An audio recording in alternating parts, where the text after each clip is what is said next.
Hi, this is Daniel DiTuro. In this video, I'm going to prepare deviled eggs, one of the most popular side dish or appetizer served in the US and other countries. The term deviled means spicy or hot. Many recipes use Worcestershire sauce and vinegar in addition to mustard. But for this recipe, I'm going to spice it up with hot pepper sauce. To make at least 8 deviled eggs, begin with 5 large cooked and peeled eggs.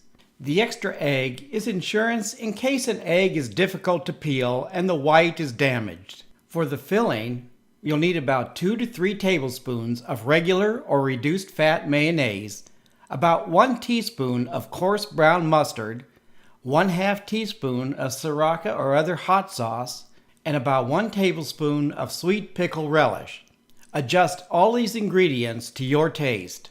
Season the filling with salt and pepper to taste. Optional ingredients include Tabasco or other hot sauce, sweet paprika, herbs like dried or fresh dill, and garnishes like sliced black or green olives. To fill the eggs, you can use a pastry bag with a large star tip. After slicing each egg in half lengthwise, add the yolks to the mayonnaise and other ingredients. The yolk will usually pop out when a little pressure is applied from the bottom. I'm seasoning the yolks with a little paprika. Use a hand mixer or food processor for the smoothest texture. Otherwise, you can use a spoon to combine the ingredients.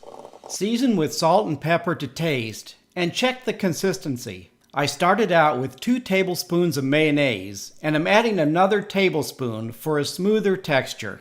If you use a pastry bag, fold it back for easier filling. Spoon or pipe the filling into each egg white half. If you use pickle relish in a hand mixer, the relish can plug a small tip. If you've seasoned the yolk filling, you can serve your deviled eggs as is. Or you can garnish your eggs with herbs, spices, sliced olives, and other ingredients. 2 deviled eggs made with reduced fat mayonnaise has about 105 calories, 2 grams of saturated fat, 200 milligrams of sodium, and 6 grams of protein. Please leave a comment if you have any questions about this video. Thank you for watching and healthy eating.